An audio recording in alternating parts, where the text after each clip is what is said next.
تو ہر مسلمان کے اوپر کچھ نہ کچھ دعوت کی ذمہ داری ہے.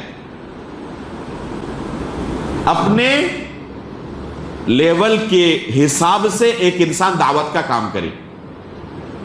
اگر وہ چاہتا ہے کہ دوسرے کو دین کی باتیں سکھائیں تو یہ دعوت کا سب سے آخری مرحلہ ہے. اور اس مرحلے میں اگر کوئی دعوت کا کام کرنا چاہتا ہے تو اس کے لیے پہلے شرط ہے کہ وہ دین کا علم حاصل کرے. دین کا علم حاصل کرنے کے بعد اس میدان میں داخل ہو. اور اس سے پہلے ہی اگر داخل ہو جائے تو یہ نیکی کا نہیں گناہ کا کام کرے گا. کیونکہ بلا علم وہ لوگوں کو قرآن و حدیث سکھائے گا, اللہ کا دین سکھائے گا, اور یہ اس طرح ہو جائے گا کہ خود کوئی اندھا ہو اور لوگوں کو راستہ دکھائے. تو اس کا نتیجہ کبھی اچھا نہیں ہو سکتا. کسی اندھے کو ٹریفک پولیس بنا دیا جائے جو لوگوں کو ہدایت دے کہ یہ گاڑی پہلے جائے گی, یہ بعد میں جائے گی, تو نتیجہ کیا ہوگا؟ وہاں صرف ایکسیڈنٹ ہوگا.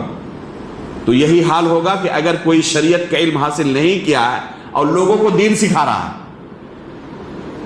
بہت سارے لوگ صحابہ اکرام, تابعین, تبع تابعین کے زمانے سے آج تک پائے جاتے ہیں جو لوگوں کو دین سکھانے کے لیے مرے جاتے ہیں, اور اس سے پہلے جو اس پر ذمہ داری تھی کہ دین سیکھے یہ کام نہیں کرنا چاہتا.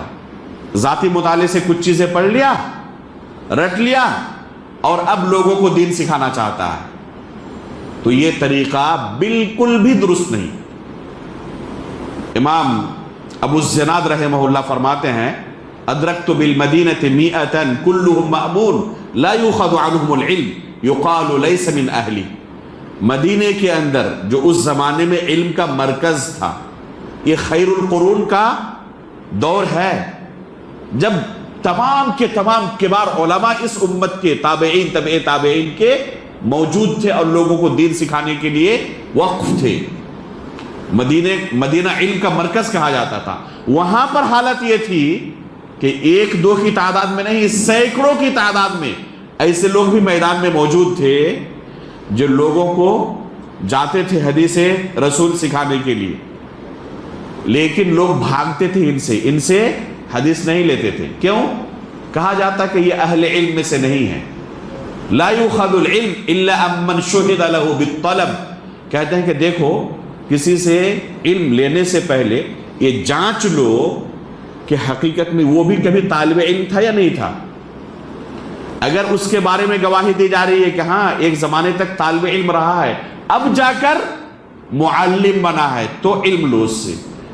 اور اس کے ریکارڈ میں نہیں ملتا کہ کبھی طالب علم تھا, وہ ڈائریکٹ معلم بنا ہے, تو ایسے لوگوں سے دور بھاگو. امام مالک رحمہ اللہ نے اس کی وجہ بیان کی ہے, جیسے کہ خطیب بغدادی رحمہ اللہ نے الکفایہ کے اندر نقل کیا ان سے کہ یہ لوگ جب خود لوگوں کو دین سکھانا چاہتے تھے تو لوگ بھاگتے کیوں تھے ان سے, حالانکہ ان سے کم عمر کے بہت سارے لوگ پائے جاتے اور ان سے دین سیکھتے تھے, لیکن ان سے کیوں بھاگتے تھے؟ تو امام مالک رحمہ اللہ نے اس کی وجہ بیان کی ہے کہ فرماتے ہیں کہ ان لوگوں نے کتابوں سے اس علم کو رٹ لیا تھا, اساتذہ سے نہیں سیکھا تھا, اس وجہ سے لوگ بھاگتے تھے ان سے. تو اس طریقے سے اگر کوئی علم حاصل کیا ہو, کتابوں سے رٹ لیا ہے, اساتذہ کے سامنے بیٹھ کر ایک لمبی مدت تک قرآن و حدیث کا علم نہیں سیکھا ہے اور لوگوں کو دین سکھانا چاہتا ہے, تو یہ جائز نہیں ہے. یہ تقول علی اللہ بلا علم ہوگا کہ علم نہیں, اس کے باوجود اللہ رب العالمین کی شریعت کے بارے میں لوگوں کو رہنمائی کرنا چاہتا ہے.